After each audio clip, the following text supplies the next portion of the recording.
a deal. They keep presenting stuff they know we're not going to accept. This is the 60-day War Powers Act resolution trigger, or is it? There's confusion about that. I'd raised this issue some time ago. If we cease any fighting for a period of time, does that restart the clock? Some members of Congress say, no, we want today to decide we can stop Trump from doing anything else regarding Iran. The attitude of the administration is we're going to continue doing what we need to do when we need to. And I say amen. And the other thing to keep in mind here, many of these that are speaking out against Trump, Hegseth, and whatever we've accomplished, and also those crying about the gas prices, you're basically giving Iran ammunition because they will continue to hold on. They figure they're counting on the divisiveness inside this nation to have Trump back off and leave them alone. And we've got too many sitting members of Congress that are willing idiots to help Iran at this point.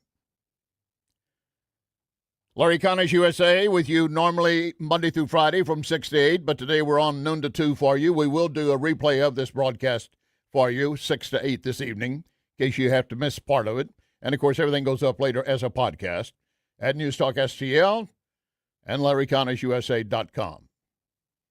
With Larry Connors USA, you're always going to get news, analysis, opinion, and education. We make sure that each hour you learn more than you knew when we began that hour. Put us to the test. Take notes as we move forward. In our next hour, Texas Senator Ted Cruz is taking an exception to President Trump and Jimmy Kimmel. The so-called joke that Jimmy Kimmel doubled down on, said, no, I wasn't talking about assassinating the president. Granted, he made his remarks before the shooting at the Congressional Correspondents' Dinner, the White House Correspondents' Dinner, and when he said, Melania looks like an expectant widow. Yeah, I have an issue with what he said, but we're going to go into a deeper dive here. We're not just going to go across the surface.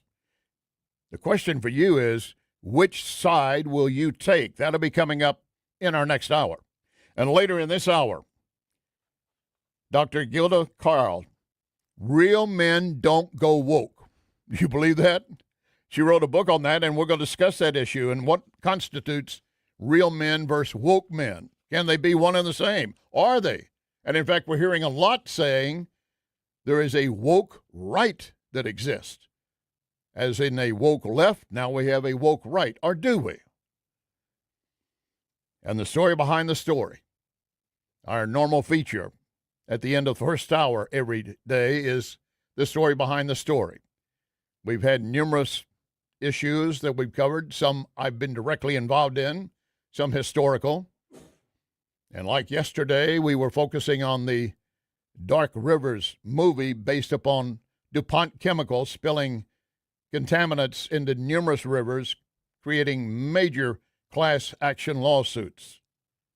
Well, today's the story behind the story. It was on this date, 1931, the Empire State Building opened. And there are some fascinating details behind the Empire State Building and a little dark history. Do you remember or know when a B-25 bomber hit not the World Trade Center, but the Empire State Building? It was the first collision of a plane with one of our skyscrapers. It was during the day, and one of our own aircraft. You might have heard something about it. We'll get into that in more detail as well.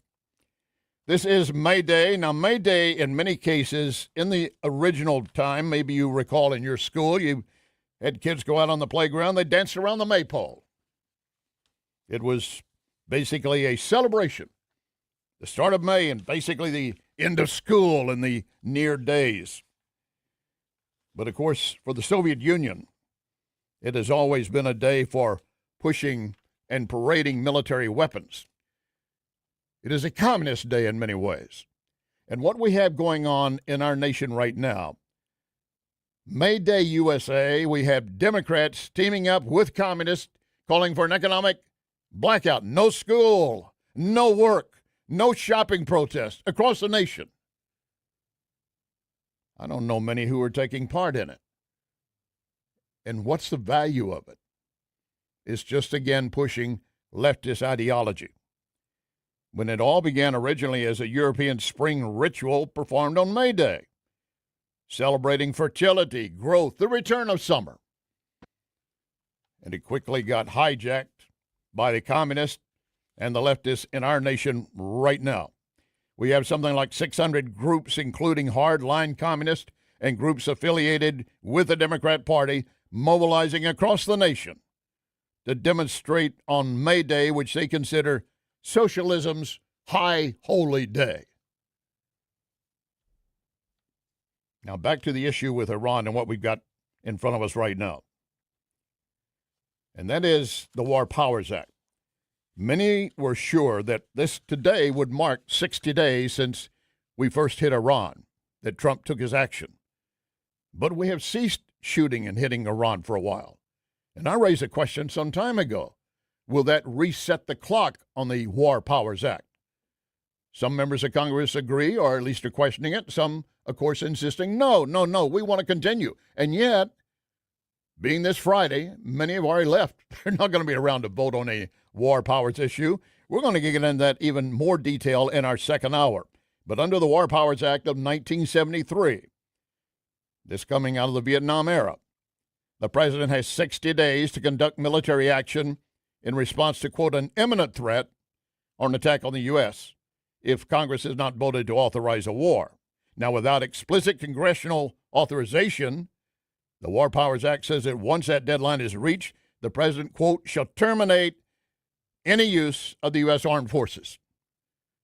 Well, the U.S. has not been directly attacked, but we have taken part in protecting our troops in the Mideast region from Iran missiles. And, of course, helping with Israel, and mainly, I cannot stress enough, trying to get rid of the effort by Iran to create a nuclear bomb.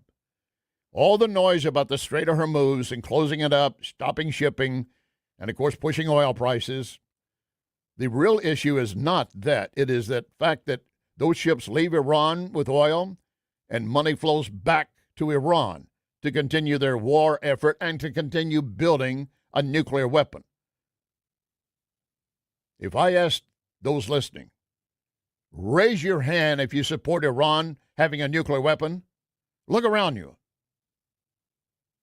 If you're sitting in the midst of a bunch of leftists, you might see a lot of hands go up.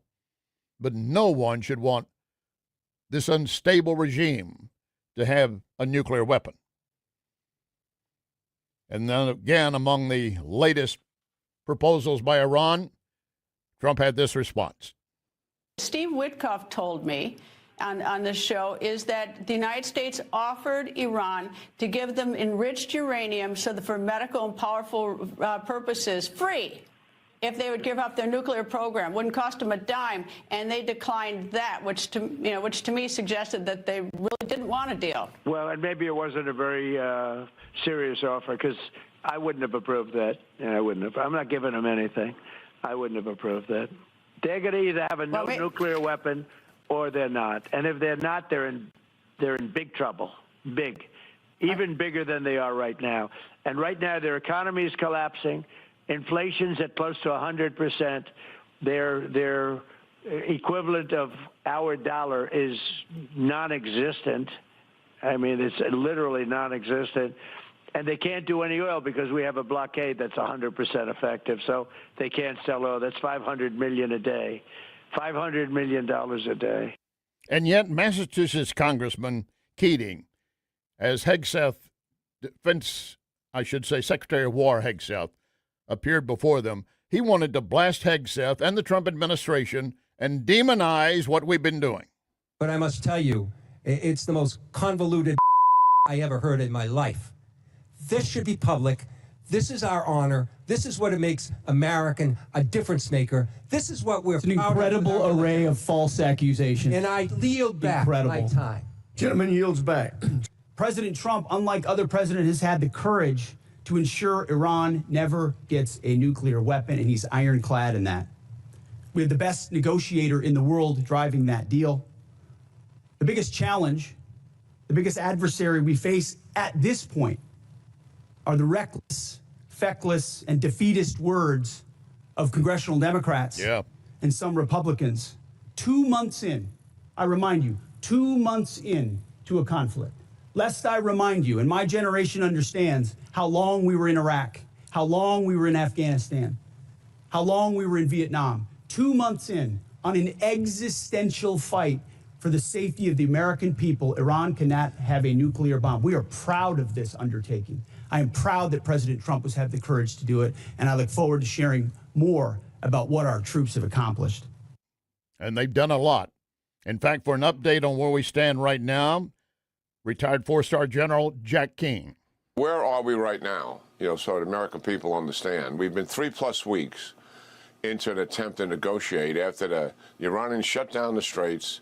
The administration believed that there would be an opportunity here for negotiations. I think the Iranians put some feelers out there to convince our negotiators that there clearly was some realistic possibilities here, and none of that turned out to be the case, because the hardliners in charge are not about to present to President Trump a deal that he's willing to accept.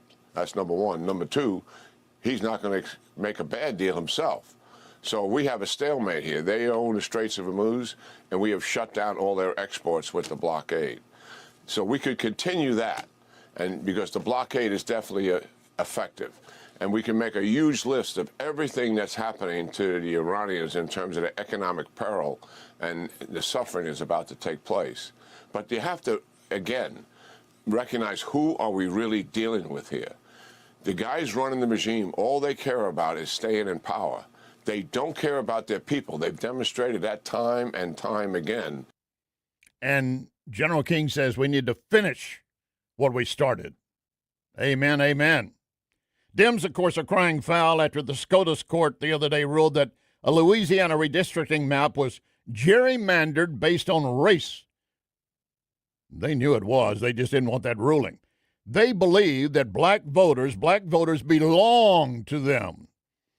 So a new survey should come as a shock to them. President Trump and the Republican Party are chipping away at the long-term advantage that Democrats have had with black voters, with African Americans. You can see it right here. Look, Trump's approval among African Americans at this point in term one, he was at 12%. He's been losing ground with a lot of groups. He's gaining ground with African Americans. He's up to 16% at this point. And you say, this isn't that big of a shift. But I will tell you, Republicans absolutely love this shift that's going on because Democrats have had such a long-term advantage. The fact that he's actually gaining ground versus where he was in term number one, this has major implications for elections down the line because Democrats, especially in a lot of these tight races, you talk about places like Georgia, right down in the South, you see this type of movement for Trump actually gaining ground. This could have major ramifications and help put Republicans over the top in a number of southern places in the midterm election. Harry Enum on CNN pointing this out. The fact is existing. And he also pointed out how black voters consider identifying themselves. Which party do they identify with? Donald Trump's Republican Party is absolutely gaining ground, not just him gaining in terms of his approval rating, but look at the party ID margin, Kate, because this to me was absolutely stunning. Look at this party ID margin among African Americans. At this point in Trump term number one, Democrats had a 63-point advantage. That is absolutely fallen. Look at where it is now. A double-digit shift away. Democrats, of course, still have the advantage, but it's a 12-point shift to the Republican Party. And I look back through Gallup's records. They sent me their records. And this, in fact, lead that Democrats have is actually smaller than any lead from 2006 to 2021. So Democrats are leading. But again, we're talking about chipping away. Republicans are chipping away at this long-term advantage that Democrats have had among African Americans. We see it in terms of Trump's approval rating, and we even see it to a wider degree among the party ID margin, where all of a sudden there are a number of African Americans who are walking away from the Democratic Party and a number of them who are walking into the Republican tent. Right into the Republican tent. And, of course, the left says you can't do that. You belong to us. They still want to enslave blacks to their votes. Well, things are changing. The wind is shifting, and it's looking better. Coming up, real men go woke. Is that possible? Plus the Empire State Building. That is our story behind the story. We've got a lot to come, and, of course, the second hour following this one. As always, lock and load, ready on the right.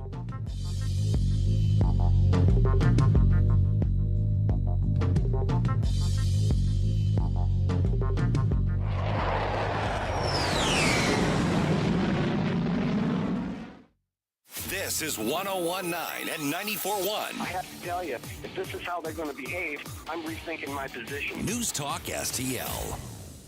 Hey, it's Vic Porcelli. We're sitting here with our great friend, Chris Cooper. Hi, Chris. What's going on, Vic? How are you? I hear you wrote another book. This one's an e-book. Is that right? The Business Owner's Playbook for Financial Clarity. So it is a great book for entrepreneurs. It's a very short guide. Give people, business owners, the ability to understand key questions that are important, such as succession planning, legacy planning, getting the IRS out of our pockets, right? Because do you like paying taxes? I do not. I don't think anybody likes paying taxes, right? That just makes sense. And then always talking about protection. And then the other thing from a business owner perspective, what is the biggest asset a business owner has? Probably their business itself, right? We need to make sure we understand what the value of that business is as well. So this new book, I'm sure, is incredibly expensive, right? How much? No, it's a free resource. Oh, it's free. We provide guidance, we provide education, because we want to make sure people feel educated and understanding, because sometimes you don't know what questions to ask, and we need to make sure we help arm people with information to ask the right question. Reach out to Chris and Stacy today at SerenityWealthNow.com. Investment advice offered through Fortis Capital Advisors, LLC. I want to share something with you. Cooking a pizza using coal creates an amazing pizza. Only one place to get it, Napoli Brothers Pizza and Pasta in Chesterfield. Of course, they offer a wide variety of pasta, but you just visit the website NapoliSTL.com, dine in or take out, and get ready for patio season. Napoli Brothers Pizza and Pasta in Chesterfield Valley. Try it. You can thank me later. Tired of settling for generic fishing gear? Say hello to Bullseye Bait and Tackle, O'Fallon's one-stop shop for serious anglers. Live bait, premium tackle, rods, reels, and an unbeatable selection of lures from top brands like Megabass, Zoom, and Berkley. Whether you're after bass, catfish, crappie, or bluegill, they've got the gear to help you land the big one. Plus, their expert team, led by Mark and Liz, provides rod and reel repair services. Bullseye Bait and Tackle, 266 Fort Zumwalt Square, or at bullseyebaitandtackle.net. John Beal Roofing reminds you we are in the stormy season, and that means if you have even the smallest leak in your roof, you could soon have a much bigger issue. Call John Beal to make sure that your biggest investment is protected. That call can save you major dollars. If you do get hit during a storm, John Beal has a rapid response team. Call 1-800-NEW-ROOF. 1-800-NEW-ROOF. 1-800-NEW-ROOF, John Beal. This is Larry Connor's commentary on News Talk STL. I have an issue with indicting James Comey for threatening President Trump based on that social media post, the one of shells on a beach reading 8647. Comey claims, I just found them. I didn't know what they meant. I don't believe that Comey just found them. I also don't believe he didn't know what they meant. Still, I see no value in prosecuting Comey based solely on that post. Yes, any direct threats to the president should be prosecuted, but in my mind, this falls way short. And I have a question. Who shot the Secret Service agent protecting Trump? The gunman who rushed the security detail should be charged. But did he shoot the agent? New video shows a security agent firing at least 4 shots at the gunman. One as he rushed right past the agent who was hit. In the beginning, it was thought the gunman shot the agent. But when Judge Pirro was asked who shot the agent, she answered, well, he didn't shoot himself. You know, to me, that answer suggests he was shot by another agent. Now, keep in mind, this is not to criticize the agent shooting, reacting to a rapidly developing event. But there's a real possibility he shot his fellow agent. Get more Larry Connors on Larry Connors USA. Tonight at 6 on News Talk STL. If you have a phone, you have a radio. Yes, I listen on my phone. Download the all-new News Talk STL app. Love the all-new News Talk STL app. It is awesome. And listen anytime. Love the News Talk STL app. Anywhere. The Allman Report, sponsored by Window World, 800-GET-WINDOWS. I guess I grew up on an older road. A pedal to the metal, always did what I was told. Until I found out that my brand new clothes came secondhand from the rich kids next door. And I grew up fast, I guess I grew up mean. There's 1,000 things inside my head I wish I ain't seen. And now I just wander through a real bad dream, or feeling like I'm coming apart at the seams. But thank you, Jack Daniels, oh, number 7. Tennessee whiskey got me drinking in heaven. And This is Larry Connors USA. Larry Connors USA. Welcome back. I raised the question as we went to the break. Can real men go woke, and is there such a thing as a woke right? And joining us to discuss those, in fact, the author of a book titled Real Men Don't Go Woke, Dr. Gilda Carl. Glad to have you with us, Doctor. Hi, Larry. How are you? Great, great. I also want to discuss this new Devil Wears Prada movie coming out shortly. But first of all, let's deal with real men going woke or not going woke. Help us work our way through this. Yeah. Real Men Don't Go Woke is the title of my book, because real men don't go woke. Real men have a voice. They have a spine. They don't get silenced. Woke men are being dragged around by the woke women and being suppressed. And as a result, because men are so dependent on their relationships, they need the relationships and they don't want to create havoc. And as a result, they stay silent. But you know what silence does. Internally, it burbles up, and then like a warm bottle of champagne that is suddenly shaken, it goes boom. And the cork pops off the top. And sometimes, like with Will Smith, who I use as an example in the book, all of a sudden it's with the wrong person at the wrong time for the wrong reasons, and that gets people into trouble.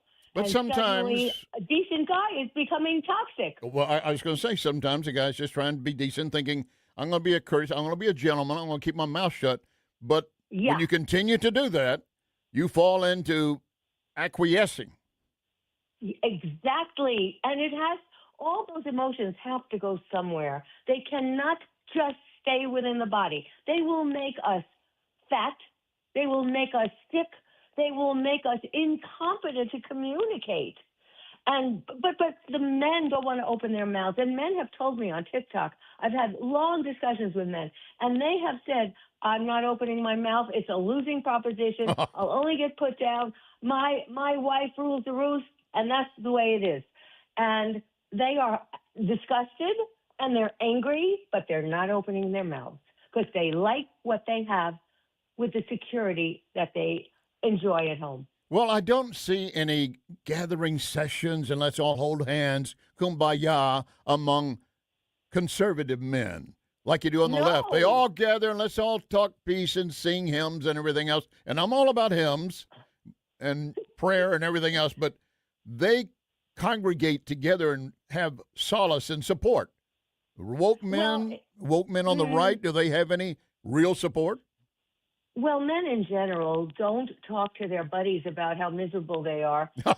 They'll go out, they'll have a drink, they'll talk about all their conquests with women, blah, blah, blah.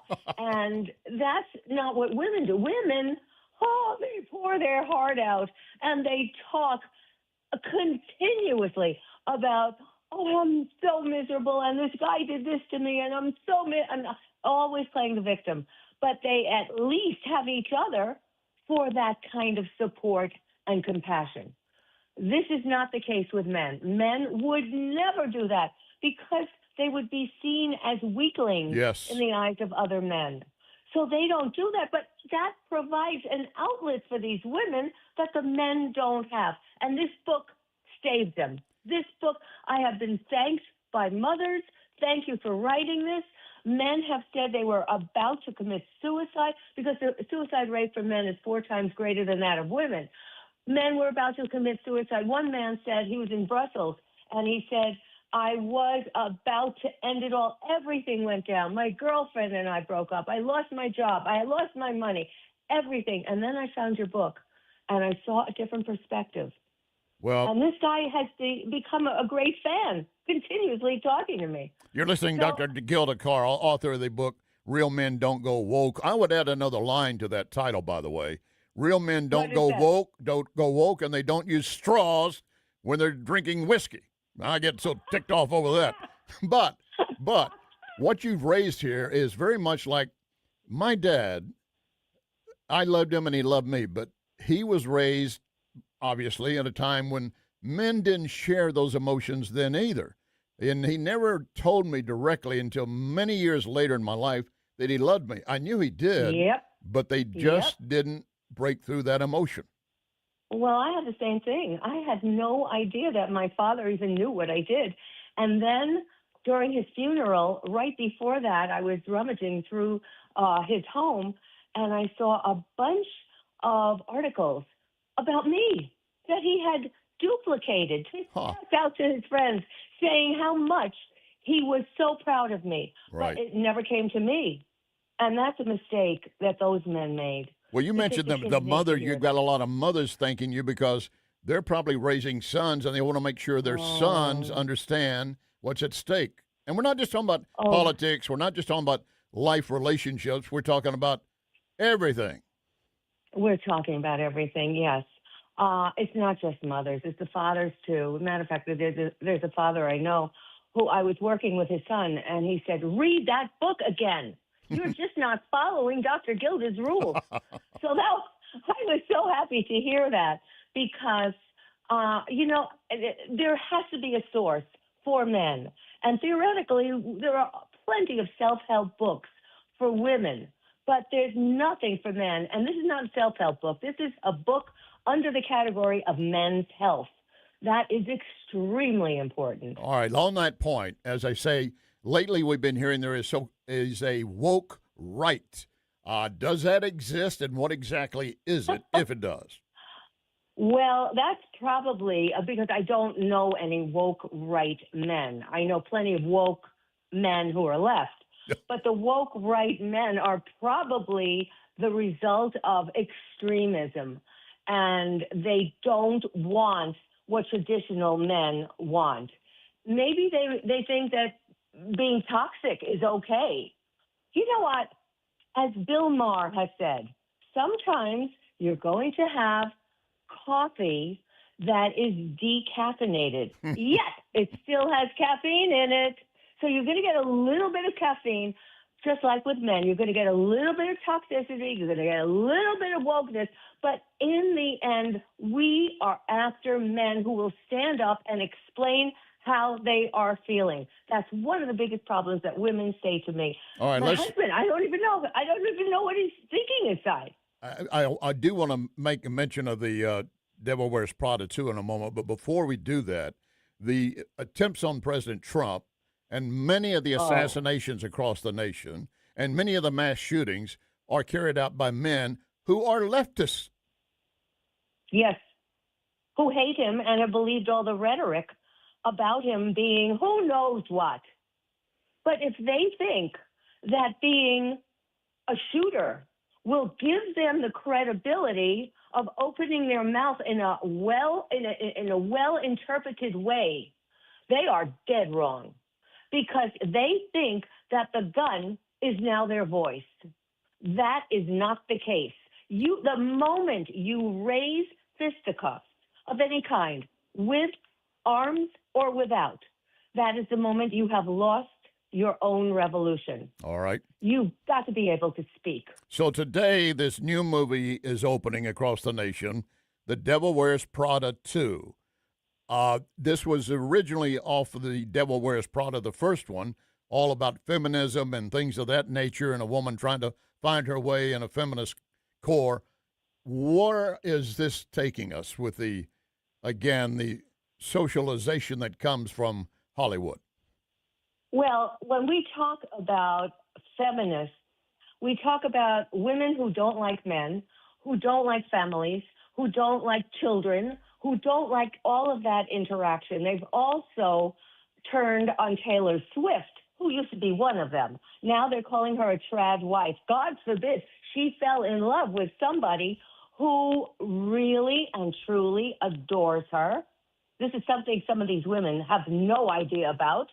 And she is intending to have babies. And she wrote in one of her lyrics, I want to marry you and have babies who look like you. And the feminists went nuts. And they said, this is pursuing the white gene. Oh. Well, excuse me, what was she supposed to say? I want to marry you. I want to have babies with you. And I hope they look Chinese. Now, there's no explanation. There's no explanation. Dr. Gilda Carl, I want to thank you very much for sharing some of your thoughts with us. And again, author of the book, Real Men Don't Go Woke, subtitled, Real Men Don't Drink Through Straws Either. Doctor, thank you very much for your time. Thank you, Larry. All right. Yeah, that straw issue is a very big issue. Harley riders I go with, I see one of them order a whiskey and they have a straw in it. I said, take the straw out of there or I'm going to take away your manhood card. And some of them take the straws out and some of them dare me. And then, all right, live the way you want. I'm not going to get into a fight over it. I'm just saying that's my opinion. Coming up, a feature that may have found fascinating, always closing out our first hour of Larry Connors USA, the story behind the story. And today we're focusing on the Empire State Building, which opened on this date in 1931. But of course, there is a lot to the story behind the story.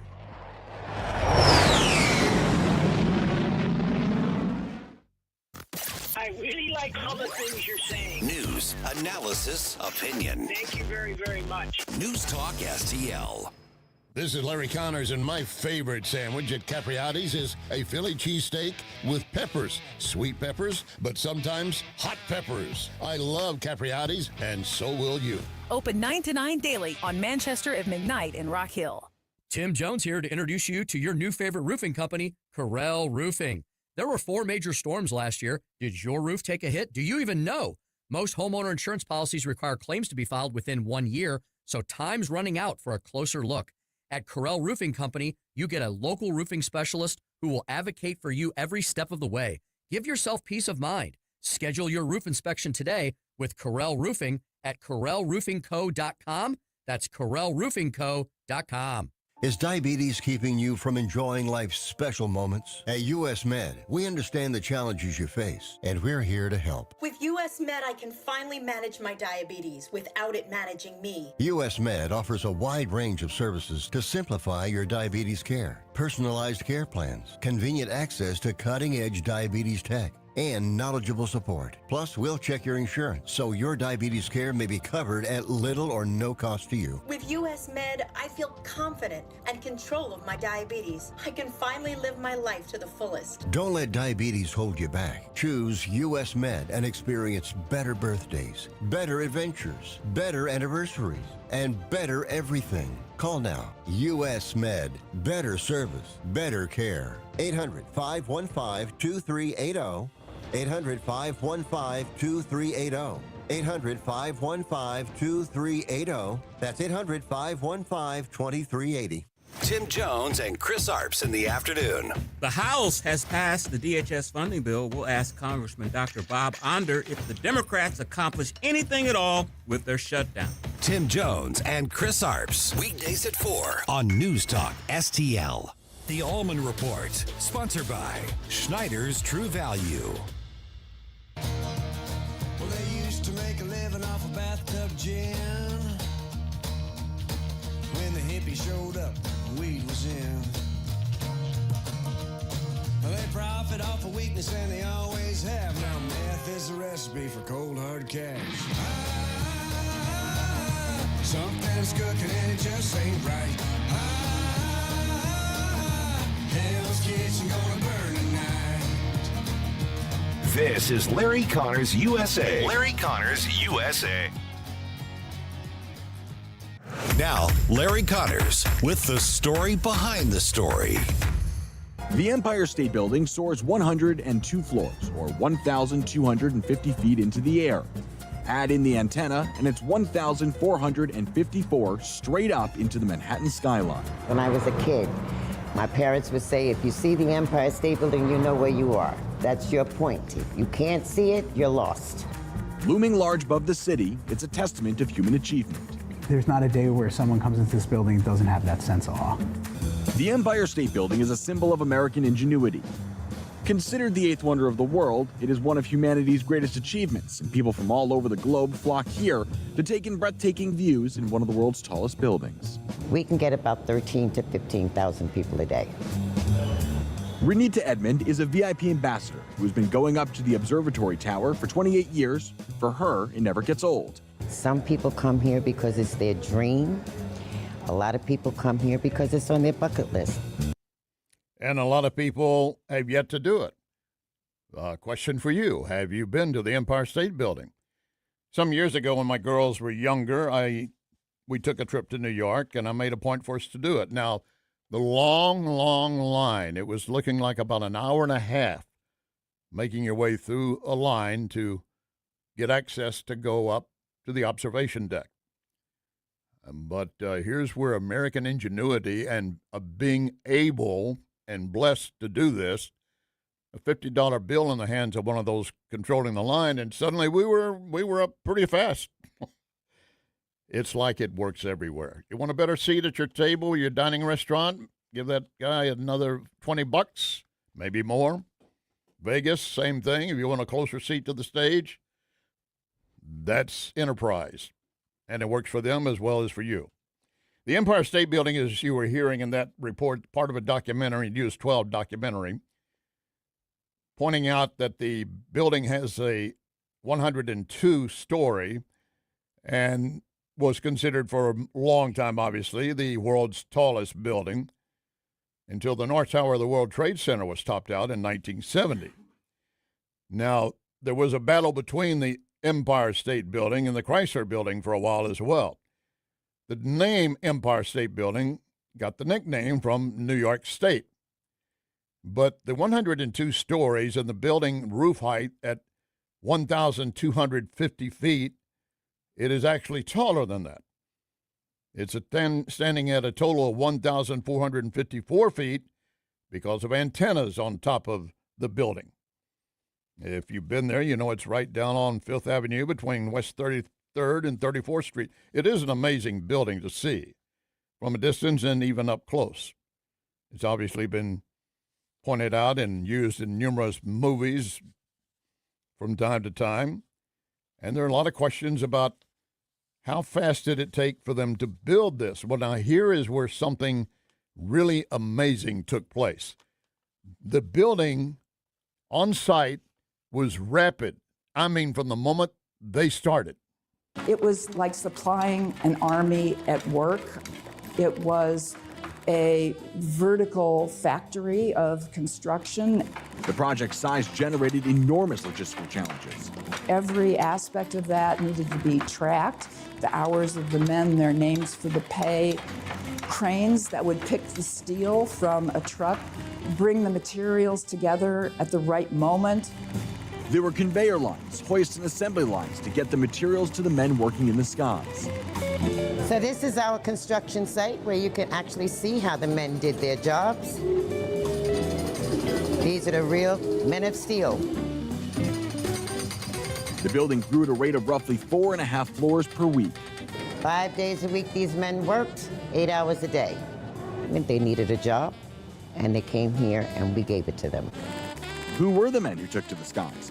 Photographer Lewis Hine was one of the photographers who immortalized and documented the daring skyboys at work. People who had a lineage of rigging and of working on ships and ship riggings. Some were the Mohawk tribe. The Mohawk tribe were people that were not afraid of heights. And there was no safety harnesses. They had no safety equipment whatsoever, no hard hats, no steel-toed boots, nothing to hold them. They came to work every day to do a job that was impossible for us to do today. They built this building in record time, 1 year and 45 days. We were under budget, and it was a beacon of hope for a lot of these families, a lot of people in the world. We can't build a house today in that amount of time. No, 1 year and 45 days. I know folks who said, well, if they did it that fast, I don't want to even be in that building. I don't want to go up there. 1 year and 45 days? Are you sure it's sturdy? As I stated, it opened on this date in 1931. It's still standing. And you heard how they had the assembly line method with more than 3,000 workers. And, of course, keep in mind, we're not talking about all the electronic gadgets we have now. One, to make sure you got materials on site when you need them. They were just logistically working it out, as you said, supplying an army. And reference the lack of safety and equipment and concerns. We're going to deal with that a little bit more in this segment of the story behind the story. But all of this was supposed to be using worker efficiency. In fact, they had food delivered to the workers at their stations. You might have seen one of those photos of several of the workers having lunch on a steel beam suspended 80 floors high or more over New York City. To them, it was common. And sometimes they'd be walking on a plank of wood that was supposed to be held down by another piece of wood or nailed down, and it might be a little loose. We'll get into that in more detail for you. If you are also aware, the Empire State Building has been used many times to mark occasions by changing the lights. They will change it in various ways for whatever the event is. Obviously, on July 4th, they might put on lights of red, white, and blue. Other times, they do other seasonal holidays. Here's something that I don't think a lot of folks do know. The limestone panels, the facade of the Empire State Building, came from Indiana. Truck from Indiana to New York to start putting that on once they had the steel base in place.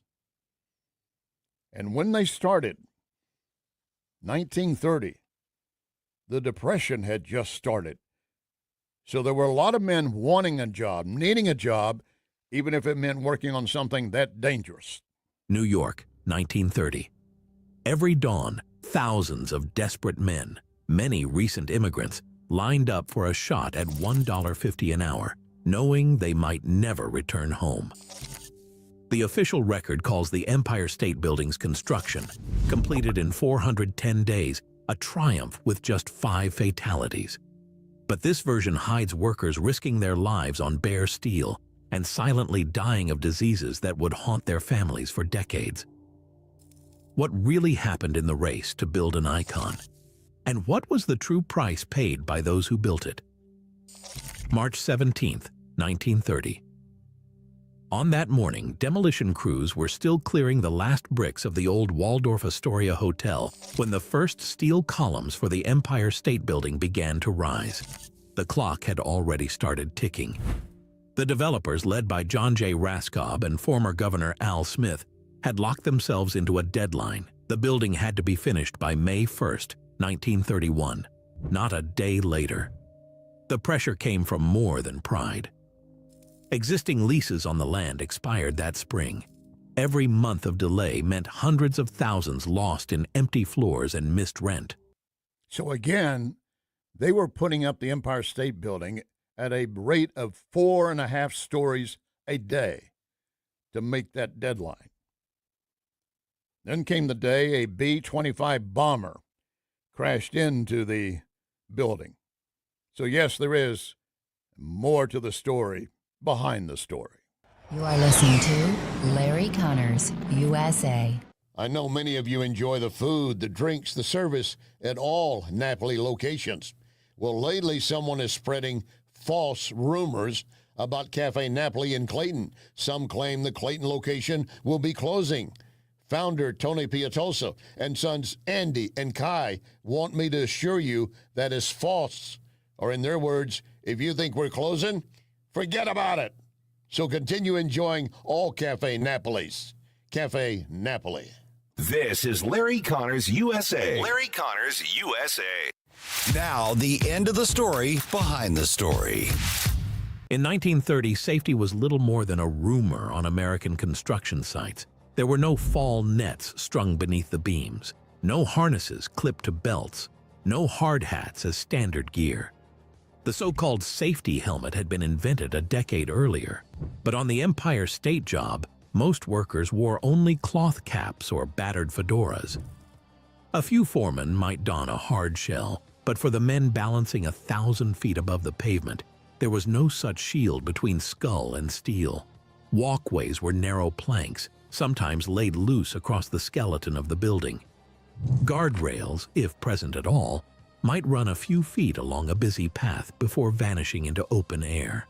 The wind could whip dust and tools off the edge with no warning, and a single misstep meant nothing but empty space. The only thing catching a falling man was gravity.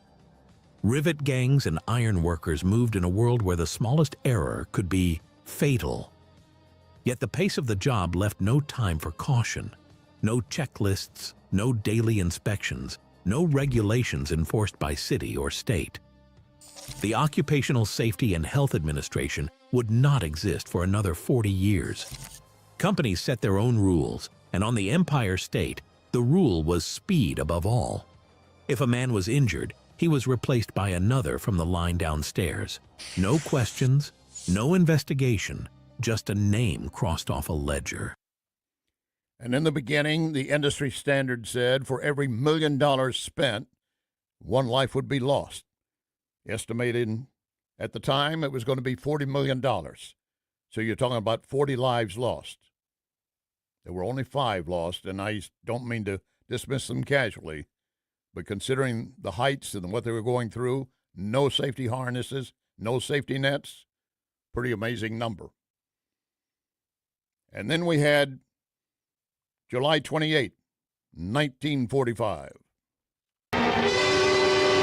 July 28, 1945.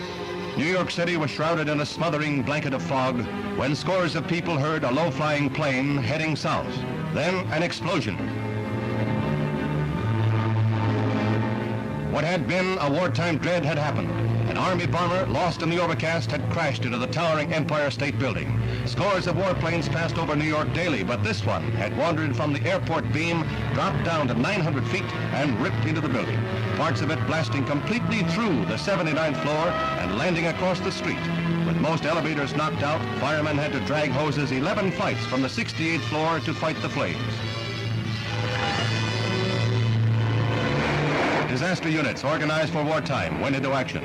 When a count was made, 3 crewmen were dead, as well as 10 persons working in the skyscraper, including 1 man blown from his office to the parapet below. 25 persons were injured in a disaster that remains the most singular in New York City's history.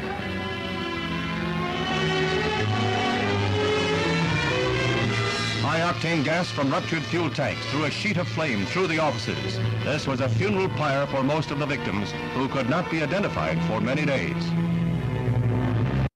It was the most singular incident until 9/11.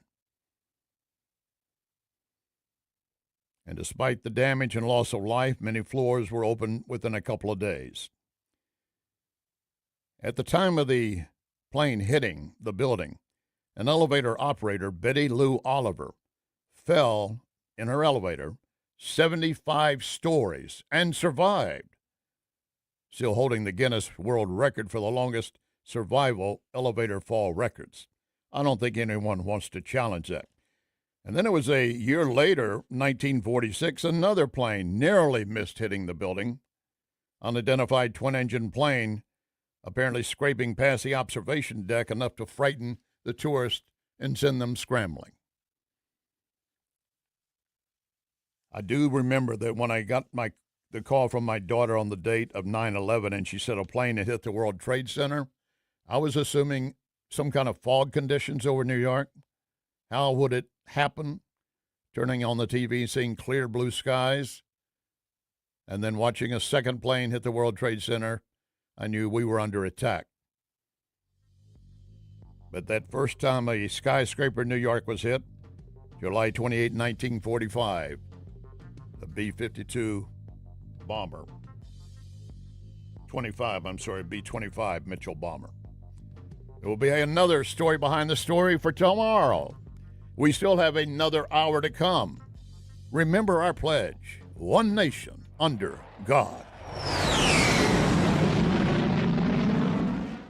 I'm Dr. TJ, owner of the Institute of Natural Health, co-owner of Optimal Nutraceuticals, and the host of Wellness One. Wellness One is designed to cut through the nonsense and provide you common-sense science-based information regarding health and wellness. On the show, we discuss topics like thyroid health, gut health, hormone optimization, and many others. Our show airs Saturdays at 10 a.m. and 2 p.m. and Sundays at 11 a.m. and 3 p.m. right here on NewsTalkSTL. And you can visit us at inhstl.com. That's inhstl.com. Hi, I'm Dr. Alan Link, owner of the Dental Link. You've heard ads about teeth in a day, but did you know that you will be chewing on plastic, acrylic teeth? Here at the Dental Link, we can give you porcelain crown and bridge teeth utilizing mini dental implants that function much more like real teeth at about half the cost. Plus, mini dental implants are less invasive, less painful, and your recovery time is much shorter. Give us a call at 314-794-6464 or simply visit us today at thedentallink.com. Hey, it's Vic. If you have a tree that you think is dead, you can get Roots Plus to remove it for you. Or if you think the tree is savable, or if Roots Plus thinks it's savable, they can save your tree and you keep your cash. Call them and find out what that's all about at 314-440-3662. The crews are great. They get things done. They removed the tree for me, and they did expert work, and I definitely will put my name on their company. So save the tree with Roots Plus LLC. RootsPlusLLC.com. Concerned about the condition of your windows driving up your energy bills? I was too. It's only called STL Windows and Doors. Call today for your free in-home estimate and start saving tomorrow. 314-277-5952 or stlwindowsanddoors.com. If you have a phone, you have a radio. I listen to News Talk STL on the app driving to work. Download the News Talk STL app. You got to get the News Talk STL app. Love the app. Can listen anywhere in St. Louis. And listen anytime. News Talk STL right on my phone. Anywhere. KLGY HD3 Clayton, K270BW Bellefontaine, KNBS Bowling Green. This is News Talk STL at 1019, 94.1, and always streaming at NewsTalkSTL.com. With SRN News, I'm Bob Agnew in Washington. President Trump claims the Iran war was already ended and that congressional approval is now unnecessary. Defense Secretary Hegseth met with pushback from Democrat Senator Tim Kaine this week as he tried to make the president's case before the Senate Armed Services Committee. We are in a ceasefire right now, which our understanding means the 60-day clock pauses or stops in a ceasefire. You're not in. Yeah. It's our understanding, just so you know. Okay, well, I do not believe the statute would support that. I think the 60 days runs maybe tomorrow, and it's going to pose a really important legal question for the administration. We have serious constitutional concerns. And that concern centers around the War Powers Resolution passed in 1973. Under it, the president must seek formal approval from Congress for any military action that extends beyond 60 days. That deadline for the Iran war arrived this week. Louisiana will delay House primaries after the Supreme Court's 6-3 redistricting ruling that the state unlawfully used race when it created a second majority-black congressional district, limiting a key element of the Voting Rights Act. Here's Laura Winters. This is a major win for Republicans in Louisiana. The Supreme Court striking down the state's current congressional map, calling it unconstitutional. Republican Governor Jeff Landry has been busy alerting all of those in his party who are running that this delay will give the state time to redraw the congressional maps. And while the congressional primary is on hold, the state's primary for the Senate will still go forward as scheduled on May 16th. Louisiana has 6 House seats, 2 currently held by Democrats. Laura Winters reporting. On Wall Street, all the major indexes now in positive territory again. The Dow is back up by 33 points at this hour. The NASDAQ up 282.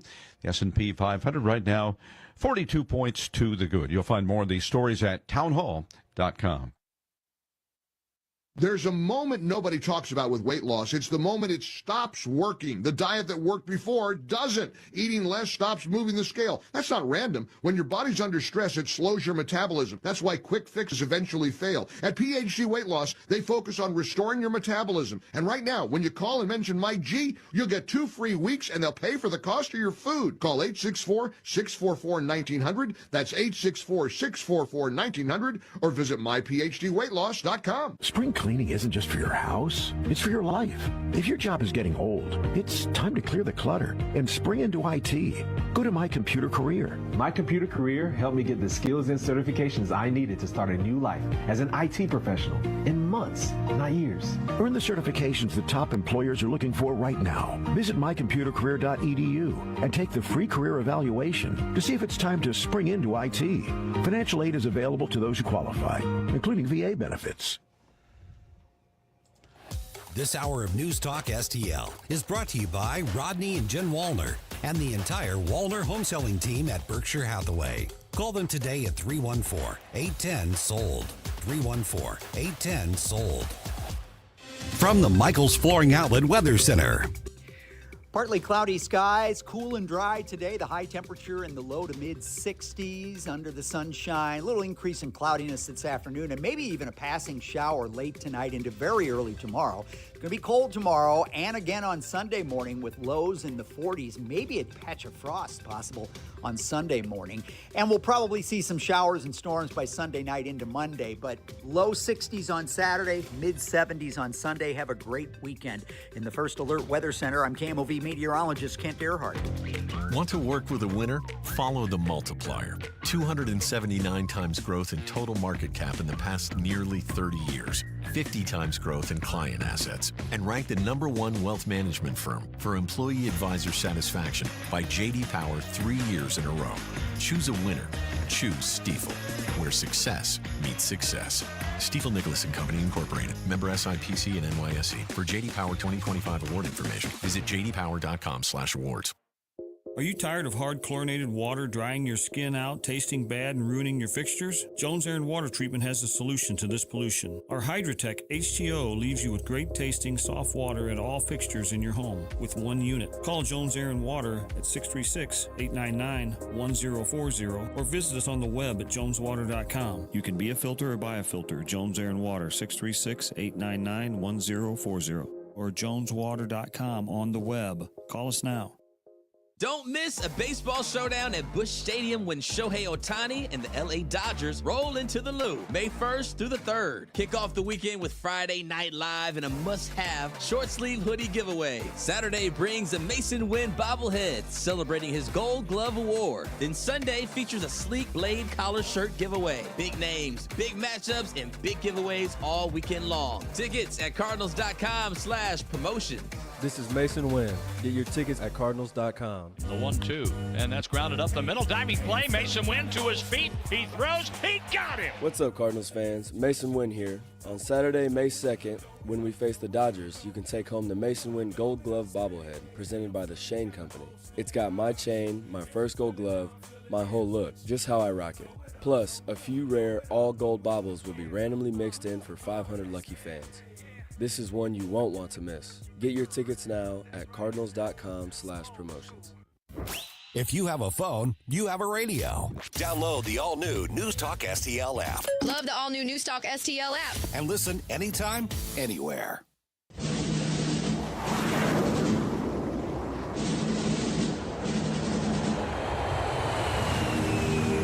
You want answers? I think I'm entitled. You want answers? I want the truth! You can't handle the truth! This is Larry Connors USA. Larry Connors USA.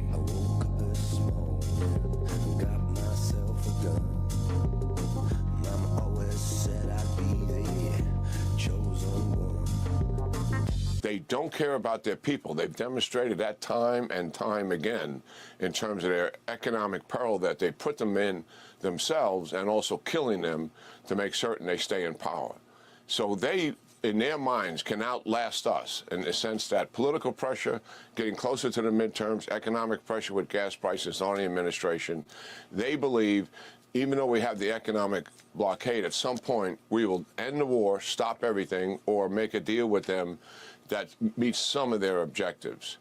The other alternative was to recognize that they are steadfast in that, and they will certainly don't care about their people suffering. The people that think this is going to cause a collapse and they're going to make a deal, I think they're underestimating who these guys really are. So the reality is, then what else are our options? Well, I think option one is return and finish what we started. Yeah.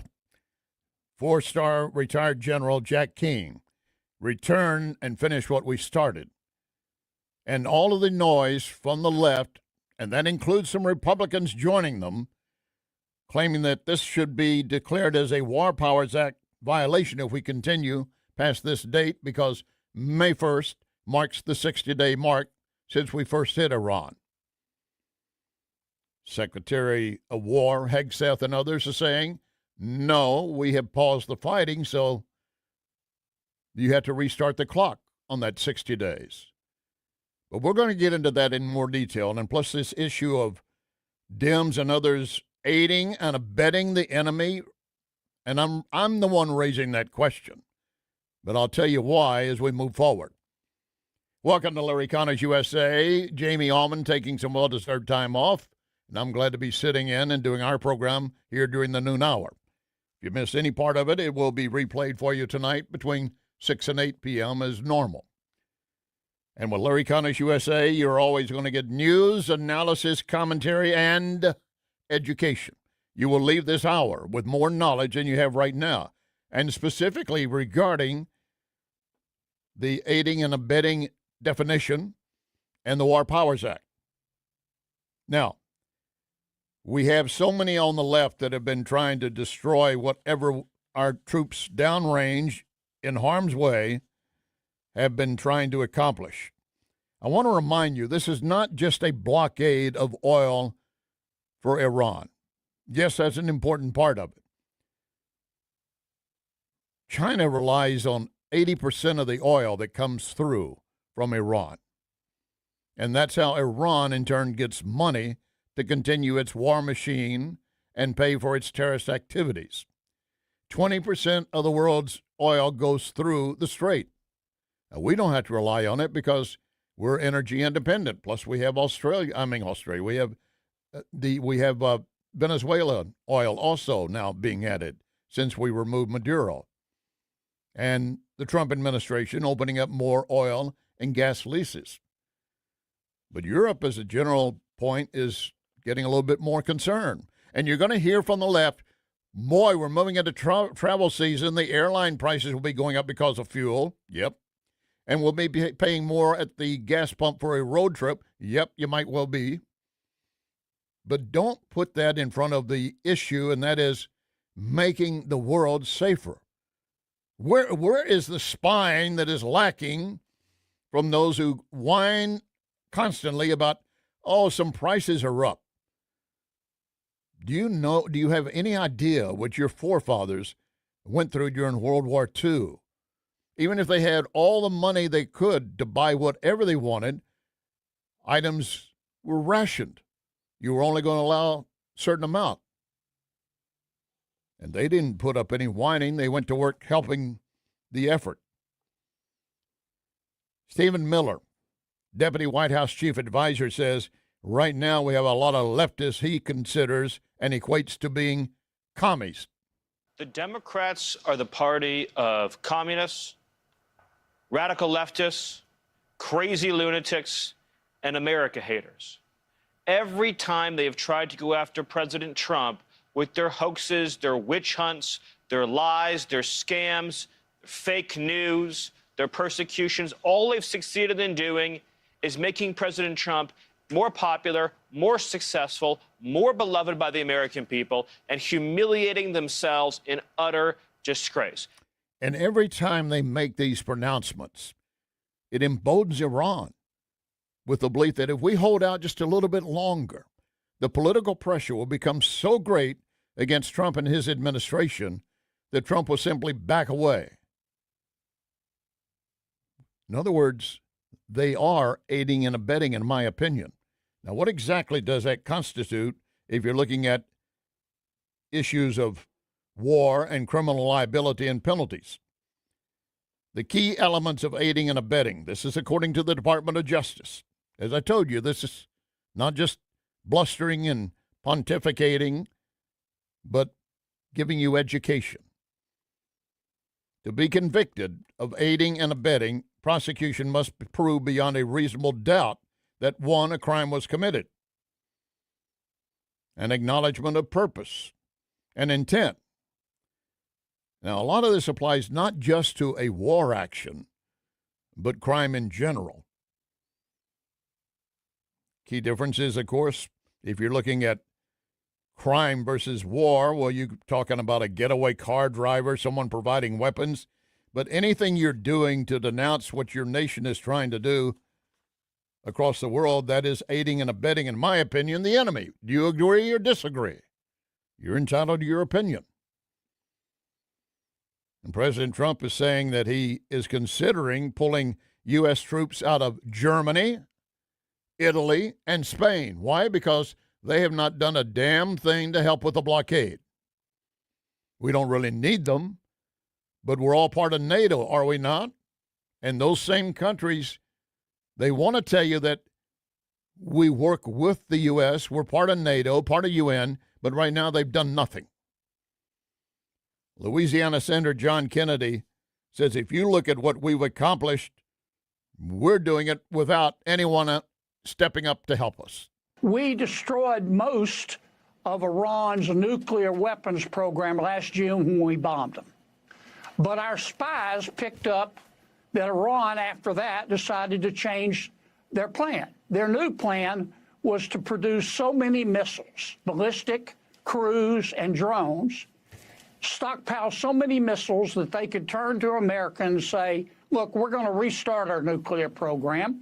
And if you bomb us again, you can, but we're going to destroy the Middle East with our stockpile of missiles. And by the way, we can hit Berlin and London and Paris. Now, we couldn't let that happen. And President Trump didn't let that happen. And I don't think the American people fully understand what we have done to Iran. I hated to do it, but it's like the aftermath of a collision between the Hindenburg and the Titanic. I mean, it's something like out of Mad Max 4.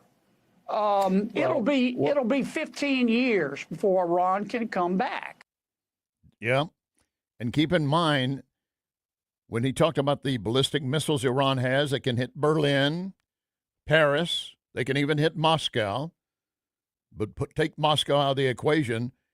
Why is France, Germany, England, which is also within range of the ballistic missiles, sitting basically on their butts and talking but not doing anything and assisting with the blockade?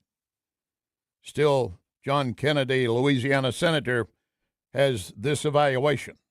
If we came home tomorrow, I would consider it a victory, because if Iran ever starts doing anything with that fissile material, which is buried God only knows how many feet below the surface of the earth, we can go in at any moment and bomb them again.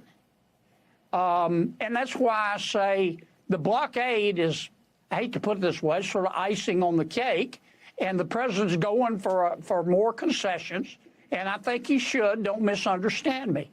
But we have accomplished what we went in there for. Yeah, we have.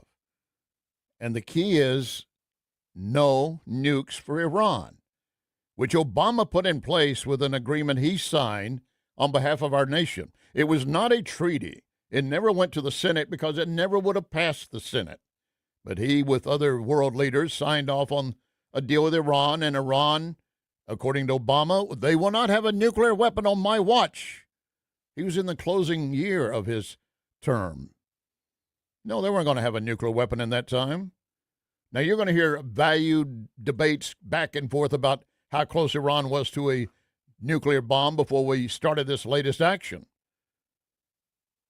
They say, well, what is imminent? What is imminent to you? Seconds, weeks, days, months? I don't want Iran to be anywhere near imminent to having a nuclear weapon. But again, in Congress, we have members of Congress, and this would include some Republicans, saying you got to go back to the Vietnam era law that Congress has to sign off on the Iran war because the conflict is at the 60-day mark today, May 1. The administration's view is that we have paused the fighting. That should reset the clock on the War Powers Act deadline. And whether or not they're going to continue debating it, you got a lot of members of Congress that have already long gone from D.C. on this Friday, May 1, left D.C., so nothing's going to be accomplished at that point. In the meantime, the left continues to throw around allegations that what we're doing constitutes war crimes. And they're doing it not just at Trump, but Hegseth, and not just Iran.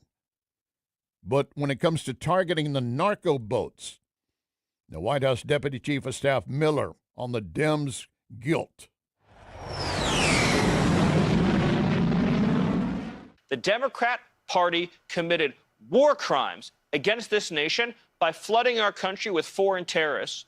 Tren de Aragua, MS-13, the Mexican Mafia, the Sinaloa Cartel, the most violent, ruthless terrorist organizations on planet Earth to maim, rape, and murder our people. Every single day, you read another horror story about a rapist, a murderer, a thug, a monster, a child predator let into this country by the Democrats, attacking our families, attacking our children, preying on the innocent in our high schools, in our colleges, dragging people to their deaths, beating them senseless, hacking them to death with machetes. That's what you're seeing from Democrat policies. President Trump, by contrast, record deportations, record low crime, record border security, record safety for American citizens. He's right on point. And yet today, May Day, generally considered a celebration of beginning of summer, spring, a happy time, a rebirth. And, of course, in the old Soviet Union, a day to parade all their missiles and trucks and weapons through Kremlin Square. But in our nation, something like 600 different groups have come together, teaming up with communists, calling for economic blackouts, no school, no work, no shopping. These protests going on all around the nation, doing what they can to, again, hurt our nation. The love of this country is strong with many of us, but the hate from others is growing. We've got to be aware of it, and we've got to deal with it. If you're going to look for some solace, keep in mind what Chief of Staff Miller was pointing out, that he considers Dems are committing war crimes because they opened the border. They've allowed all these illegals, unvetted, unchecked, to come into our nation. Many involving terrorists, many coming in to cause terror inside our nation, many part of criminal gangs elsewhere. I do consider that a crime against America. Does it rise to the official statute of war crime? I don't really care. Deputy Chief Advisor Miller points out, either way, they wanted to flood America with slum, scandal, and crime. It's what Democrats do. I mean, this is the country we're living in today. The Democrat Party, the ACLU, the SPLC, the radical left, Chuck Schumer, Nancy Pelosi, Hakeem Jeffries, on down, their lawyers, their organizations, their NGOs. What do? They wake up in the morning and say, how do we flood America with illegals from the third world? That's what animates them. That's what excites them. That's what motivates them. It's just another example of that, of Democrats trying to pry open our borders, and he will continue to use every resource we have, military, diplomatic, law enforcement, national security, that we have to keep the border sealed shut. And you're going to continue to hear from the left that the Iran war is causing so much pain.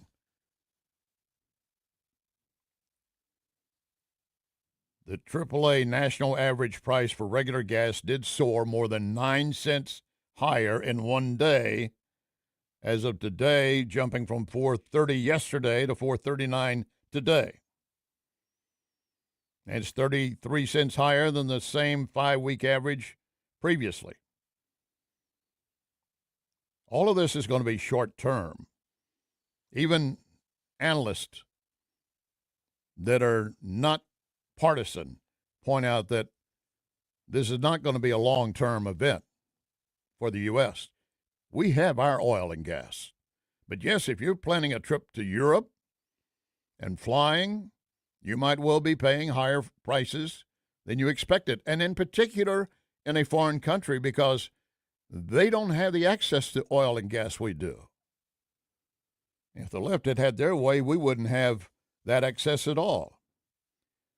Oil prices are currently elevated. Brent crude international futures over $111 a barrel. West Texas Intermediate futures about $105. That was as of early this morning. And Pete Hegseth and President Trump believe that we can continue. We don't have to worry about the war powers deadline of 60 days, and we will continue. Trump said, "I'm not satisfied with the latest Iranian proposal," adding that the regime is messed up. He said, and I'm quoting him, "They want to make a deal, but I'm not satisfied with it. We'll see what happens. Iran wants to make a deal because they have no military left, and they want to make a deal, but I'm not satisfied with it." The problem is, again, who's really in charge over there that can make a deal? But more importantly, the Iranian regime is counting on Americans to strike back against Trump politically and force his hand. That's not going to happen. Senator Ted Cruz has a disagreement with President Trump. Lock and load, ready on the right. I think we should be able to have a civil conversation. The news and talk that matters to St. Louis. This conversation has completely made me crazy. This is complete insanity. News Talk STL. Democracy is loud, and on Tuesday, June 2nd, you can be right in the middle of it. News Talk STL is bringing the St. Charles County Executive Primary Debate to Lindenwood University in St. Charles at the J. Scheidegger Center for the Arts. No reservations, no tickets, just show up. Can't make it in person? Catch every word live on News Talk STL from 7 to 8:30 p.m. The St. Charles County Executive Primary Debate on June 2nd. Brought to you by the St. Charles County Republican Central Committee, Mid-Rivers News Magazine, Lewis and Clark's Pachyderms Club, and the Hammond Institute for Free Enterprise at Lindenwood University. Are you really set up for the future? I mean, buying a home, putting money away for your kids' college, thinking about retirement. Are you dialed in, or are you just kind of hoping it all works out? That's where Royal Banks of Missouri comes in. They'll actually sit down with you and build a real savings plan that fits your life, not some cookie-cutter approach. Whether it's roundup savings, money market accounts, or IRAs, they've got the tools. Most importantly, they've got the people to help you use them the right way. And if you run a business, this is big. Their treasury management team helps you stay on top of cash flow, cut down on fraud risk, and simplify your operations so you can focus on growing your business instead of chasing down numbers all day. That's the difference. Local bankers who actually know you and care about your success. Give them a call today, 314-212-1500, or visit royalbanksofmo.com to learn more. Royal Banks of Missouri, investing in our communities one client at a time. Member FDIC, equal housing lender. News, analysis, opinion. The U.S. will block Iranian ports out on the Hormuz Strait, potentially devastating Iran's economy. I don't want 90%. I don't want 95%. I want everything. 101.9 and 94.1 News Talk STL. The Allman Report, sponsored by Grasser Home Services. Well, I walk into the room, passing out $100 bills, and it kills and it thrills like the horns on my Silverado grill. And I buy the bar a double round of Crown, and everybody's getting down in this town. Ain't never gonna be the same. 'Cause I saddle up my horse and I ride into the city. I make a lot of noise, 'cause the girls, they are so pretty. Riding up and down Broadway on my old stud Leroy, and the girls say, save a horse, ride a cowboy. Everybody says, save a horse, ride a cowboy. This is Larry Connors USA. Larry Connors USA. Jimmy Kimmel has apologized. Is it a good apology? Do you accept the apology? I haven't heard him apologize, but he's a lowlife, whether he apologized or not. He's a lowlife. He always has been. He shouldn't be on television. I don't know how a guy can be on television where the network gets free airwaves from the United States government and spend 100% of his time knocking Republicans and conservatives and Trump, 100% of his time. It's not supposed to work that way, you know, equal time provisions, et cetera, et cetera. Not supposed to work that way. But he's not a funny guy. He's got no ratings, and I don't understand how he can be on air. I think ABC is putting themselves in great jeopardy, actually. You know, they've already paid me $16 million. George Slopadopoulos said things that were untrue, and they had to pay me $16 million. Yep. That's President Trump on Newsmax responding to a question from Greta Van Susteren. Do you accept Kimmel's apology? He said, I don't know that he has apologized. I don't either. I have not seen an apology. What I saw Jimmy Kimmel do is double down. What did he do in the beginning? All right, let's take a step back and remind you. Days before the correspondence, White House, or the presidential correspondence dinner and the shooting, the man trying to get into the ballroom, Kimmel had remarked on his program, the First Lady is looking so much like an expectant, glowing like an expectant, not mother, like an expectant widow. And, of course, then the shooting attempt took place. Kimmel had no way of knowing that was going to happen. I don't think he did. But he makes that remark, and it comes back to bite him in the butt, as well it should. Mocking the fact that Melania Trump might be a widow. And he said, oh, no, I wasn't talking about the shooting. And he can defend that because there had not been a shooting effort at that point. He said, I was talking about their age difference. Trump is probably going to die well before she does. That's not an apology. That's doubling down. Then you got comedian Kathy Griffin, if you want to consider her a comedian as well. With Trump calling, as you heard in that, basically, he said, I don't know why he even has a show. He should be fired. If you remember, Kathy Griffin at one point had her career torpedoed when she posted a photograph holding a bloodied, severed head of what appeared to be President Trump in his first term. And she said, I'm going to just be honest. It still hurts. It was 9 years ago for me, but it still hurts. Nobody did stuff like this for me where they would dedicate a whole episode to get to standing up for the First Amendment. And she's talking about the treatment Kimmel's been getting. She said, because my First Amendment rights were truly violated, and I had the actual Department of Justice coming after me, not a private company. And that's what's happening with Kimmel right now. Monday, the president and the first lady did call on ABC to fire Jimmy Kimmel because of his joke, as he wanted to call it. I had an issue when Trump said that, but I had other things on my plate. But now's a perfect time to break it all out again. And leading the way with me this time is Senator Ted Cruz. He has a negative opinion on the FCC investigating Disney and ABC because of Kimmel's so-called joke.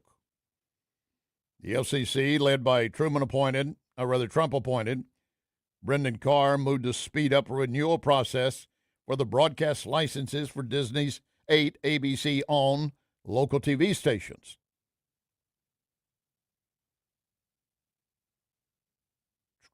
Cruz is of the opinion, and I am as well, when you start doing that, you are violating First Amendment rights. I do not like what Kimmel said. But if you went out to a building near you and you put F Trump on it in spray paint, that's a First Amendment statement. I don't like it. And I think if you deface the building and they can charge you with that, so be it. But if you're trying to silence that First Amendment by taking him off the air, it should not be up to the network to do it. The pressure should be placed upon the sponsors. If you put the pressure on the sponsors, they will in turn force the network to act. We don't need the government to get involved in taking Kimmel off the air. His numbers are not great anyway. He might have picked up some because of this recent event, but I do not want the federal government to be involved with it. I do consider if Trump is calling for ABC to fire Kimmel and they say they're going to do it because Trump asked them to do it, that's wrong. It is wrong. You disagree? You're entitled to. Look, there are a lot of things under the First Amendment that people have abused. And just because you have the right to say something doesn't mean you should. But again, each is an individual. But right now, Senator Ted Cruz does say, no, that should not happen this way, using the FCC to investigate Disney and ABC because of what Jimmy Kimmel made in his remarks.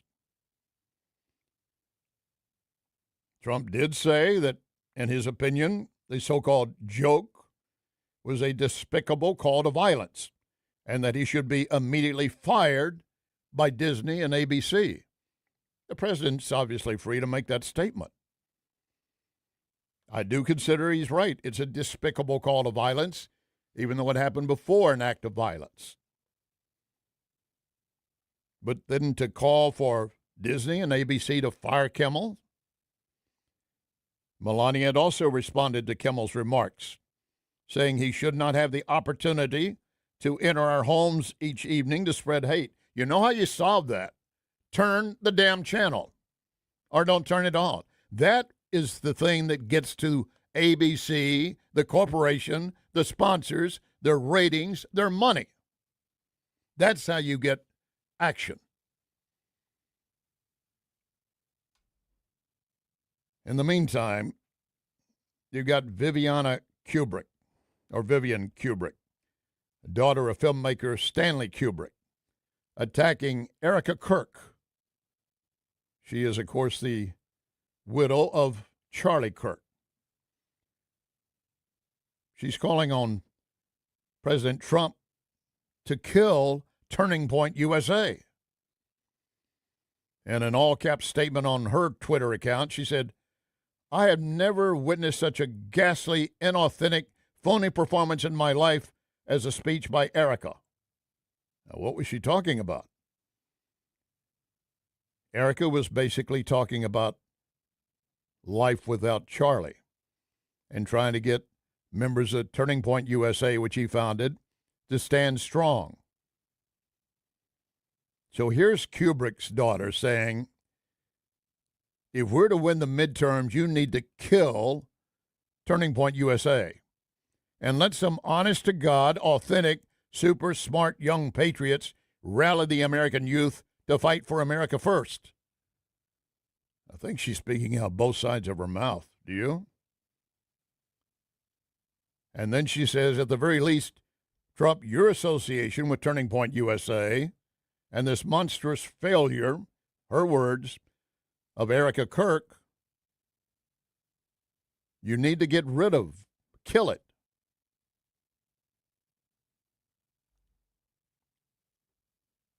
She got a response, one writing in response to her saying, you know, I've been trying to understand the irrational hatred toward Erica Kirk.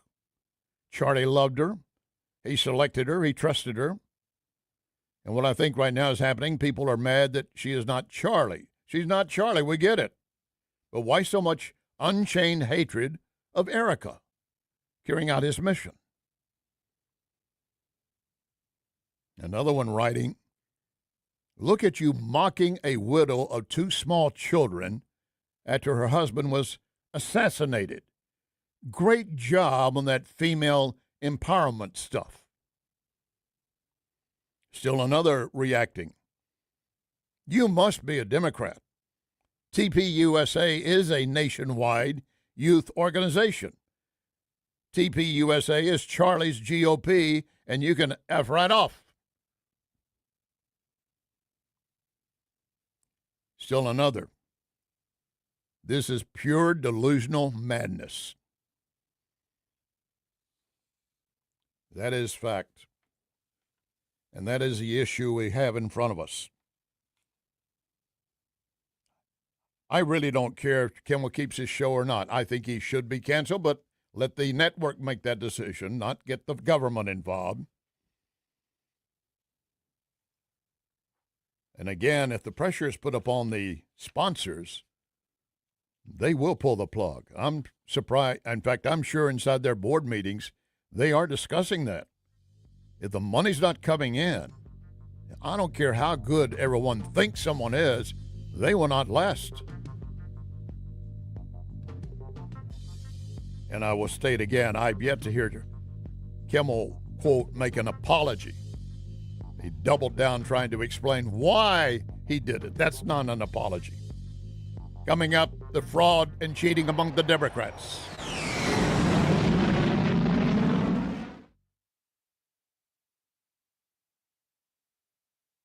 Springtime in St. Louis, and if you hate to paint, do what your neighbor Mr. Rob Miller from Harvesttown Auto Body in St. Peters did. He called Rhino Shield. Rob, what was the thought process for going with Rhino Shield as a business owner? My family's business is over 10,000 square feet, and it did not have the curb appeal I wanted. Rob, tell everyone how the experience was with Rhino Shield from start to finish. The process that I liked was when you came out, you gave me all of these options that would fit my building. Our building was really faded. I don't want to have to paint my building again. 25 years is a long time to not have to worry about the outside maintenance of your building as far as paint. That's a no-brainer. That's why Rhino Shield worked for me. Are your neighbors jealous? I would be if I was them. Thanks, Rob. Now it's time to call 877-25-RHINO. 877-25-RHINO or 877-25rhino.com. Genius. No paint, don't Rhino. Go Rhino Shield. Never paint your house again. Rhino Shield.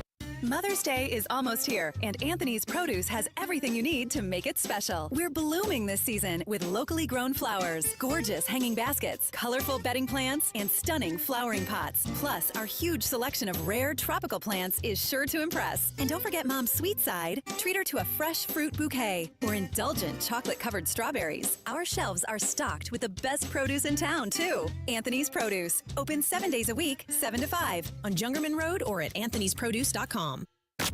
On the next Larry Connors, USA. The story behind the story. It was on this date the Empire State Building opened. Larry Connors, USA. Now, weeknights 6 until 8 on News Talk STL.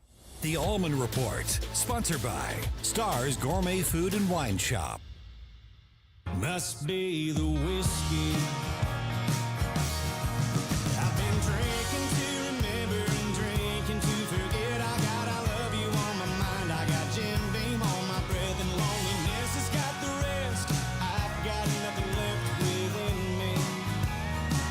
It must be the whiskey.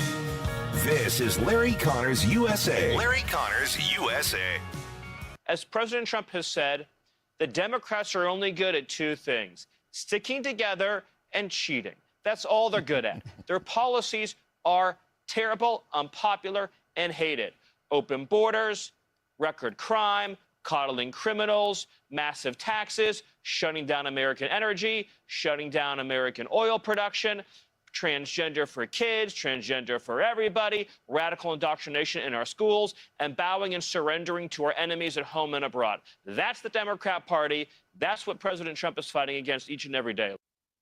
He's absolutely right.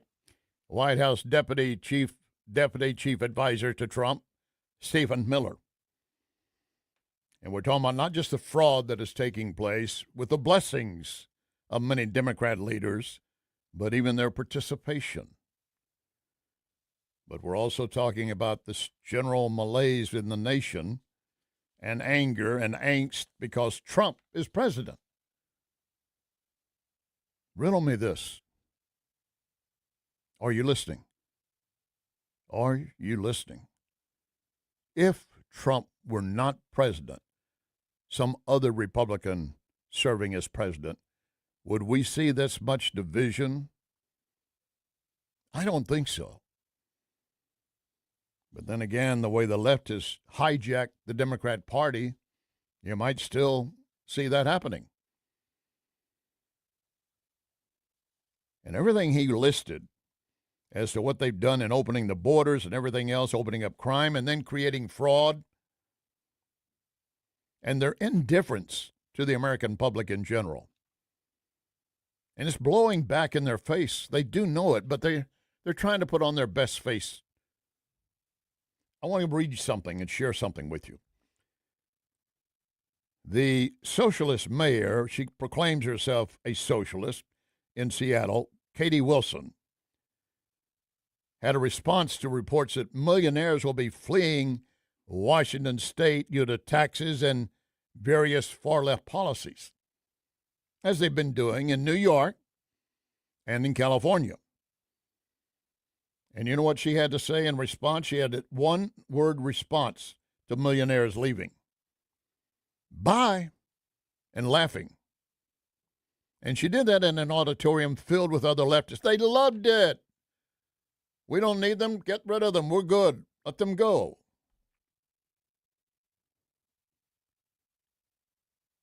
One writer covering that event pointed out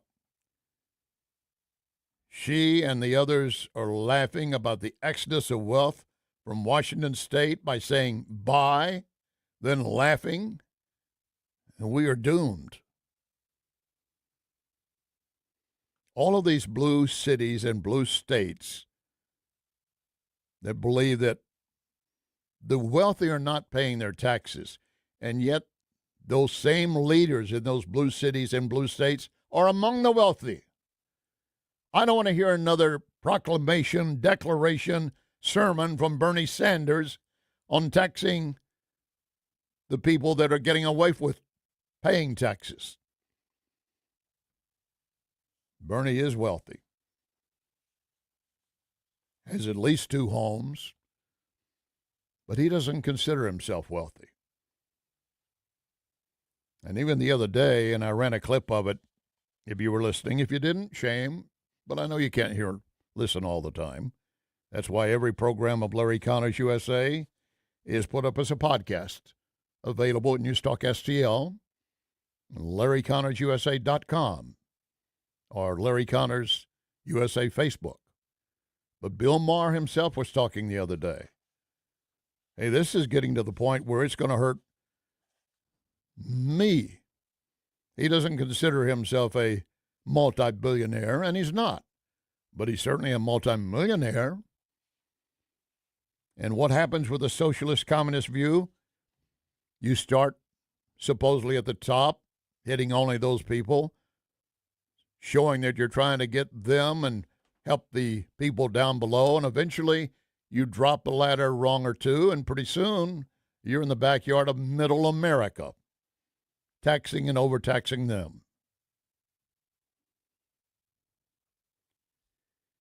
And what Trump has been trying to do, as Stephen Miller was pointing out, is correct all of this. And a lot of it does involve fraud. And we're going to continue pursuing that. And Stephen Miller, quoting Trump, saying Democrats are only good at one of 2 things. One of them involves fraud. Lee Zeldin, our EPA administrator, points this out as to what was happening inside the Obama-Biden White House with their Democrat donors. Making money off of a climate grift. Well, what won't get referenced by your colleagues on the opposite side of the aisle who bring up the Greenhouse Gas Reduction Fund is that the money was going to former Obama and Biden officials. Yep. The money was going to Democratic donors. The conflicts of interest that we saw, the amount of self-dealing, the unqualified recipients. Climate United Fund CEO was a special assistant in OMB during the Obama-Biden administration. They received $6.9 billion. If you could go down the list with that entity, you could go through the Coalition for Green Capital about a Biden-Harris climate advisor serving on the board, joining the board in 23 while the organization was applying for GGRF. Power Forward Community's CEO of Fannie Mae during the Obama-Biden administration. By the way, if we had 10 more minutes, I could just go through conflicts of interest. They're not offended by that. So we just want to stick to the truth. We want to stick to the science. And if you don't agree with them, you don't follow their logic, well, they'll want to vilify you. But hey, as long as we stay true to these facts, it's good to go. And I'm not going to take morality lessons from people who join all white country clubs. I love it. That is, again, EPA Administrator Lee Zeldin pointing out that during the Obama and Biden administration, a lot of their donors got extra little perks as they were forcing regs on you that you have to live by. And the money that was raised and wasted and taken away. They cared nothing about the American people. Transportation Secretary Sean Duffy is marking the one-year anniversary of President Trump's executive order on trucking reform. According to Duffy, we have brought back common sense rules of the road, including English language proficiency, valid working documents for foreign drivers. He said when state leaders, and we're talking about blue states, when they were simply giving out these commercial driver's licenses to folks who could not speak English, were not even able to identify highway road signs, they're giving them a license to drive an 18-wheel truck on the highway next to you and your family. Now, I don't care if you're a far-left Democrat and you're going on a road vacation with your family, I don't want you endangered. I do not want you endangered by an illegal driving that never should have gotten that license for that truck. But it was handed to him. They've already been blamed for numerous accidents. And truck drivers out there know that as well. They know that guys that should have jobs didn't get them because companies hired these foreign CDL illegals to do the job because they'll do it for less money. Put them on the road, give them the truck, and see if you can make it from here to there without a collision. But in the last year, they have 28,000 illegal commercial driver's licenses revoked, 20,000 unsafe drivers pulled off the road. That sounds great, but then again, that's not the end of it. You know there had to be more of them out there. And the blue states and the governors of those states, where are they? Why are they not making an issue? Why are they not trying to say this shouldn't happen? There's something else that Trump DOJ is doing that I want to share with you.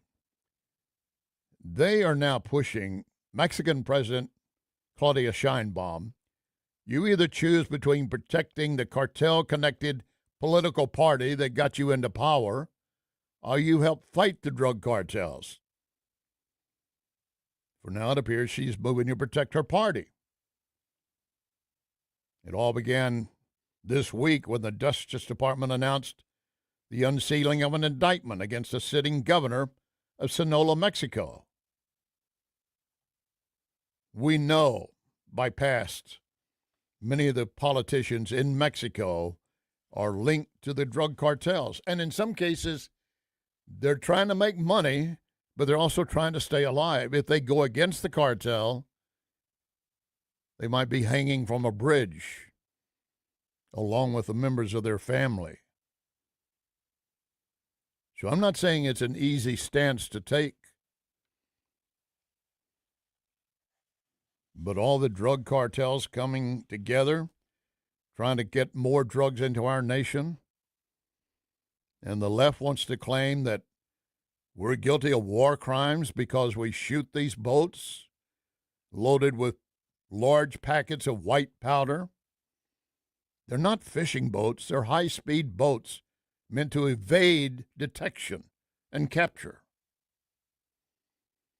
And then for them to claim that Hegseth should be tried for a war crime because of the double tapping of some of the boats. That means going back and shooting the boat a second time because it did not sink.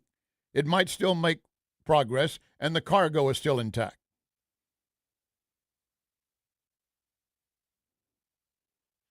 But they say, well, he's trying to kill survivors clinging to the wreckage. Well, survivors should get away from the wreckage if they're smart. But I will also acknowledge some of those driving the boats and with the drug cartel influence, pressure, they don't want to be there either. But they're there to protect their family as well. The political landscape is changing for the Democrats. And they've always counted on the black vote. In fact, they felt that they owned the black vote. Even CNN had to acknowledge what Democrats will not. President Trump and the Republican Party are chipping away at the long-term advantage that Democrats have had with black voters, with African Americans. You can see it right here. Look, Trump's approval among African Americans at this point in term one, he was at 12%. You know, he's been losing ground with a lot of groups. He's gaining ground with African Americans. He's up to 16% at this point. And you say, this isn't that big of a shift. But I will tell you, Republicans absolutely love this shift that's going on because Democrats have had such a long-term advantage.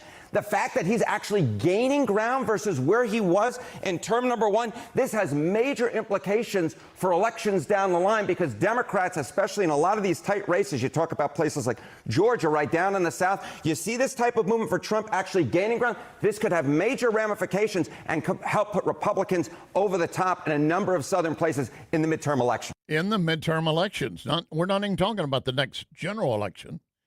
That's Harry Etten with CNN. I'm surprised they continue to let the guy go on the air. I'm watching the co-anchor who was introducing him. She seemed absolutely depressed by the numbers. Did not seem even enthused about what the numbers might show. Whether or not she favored them or not, she was just indifferent. He might as well have been introduced by a wet blanket because that's pretty much what she was. You could almost see it in her face. She didn't want to be on stage with him as he was going through those numbers. And Harry Etten continued on another issue. Donald Trump's Republican Party is absolutely gaining ground, not just him gaining in terms of his approval rating, but look at the party ID margin, Kate, because this to me was absolutely stunning. Look at this party ID margin among African Americans. At this point in Trump term number one, Democrats had a 63-point advantage. That has absolutely fallen. Look at where it is now. A double-digit shift away. Democrats, of course, still have the advantage, but it's a 12-point shift to the Republican Party. And I look back through Gallup's records. They sent me their records. And this, in fact, lead that Democrats have is actually smaller than any lead from 2006 to 2021. So Democrats are leading. But again, we're talking about chipping away. Republicans are chipping away at this long-term advantage that Democrats have had among African Americans. We see it in terms of Trump's approval rating, and we even see it to a wider degree among the party ID margin, where all of a sudden there are a number of African Americans who are walking away from the Democratic Party and a number of them who are walking into the Republican tent. And that has, again, to be a shock to them. The numbers for Trump in the black minority communities continues to accelerate.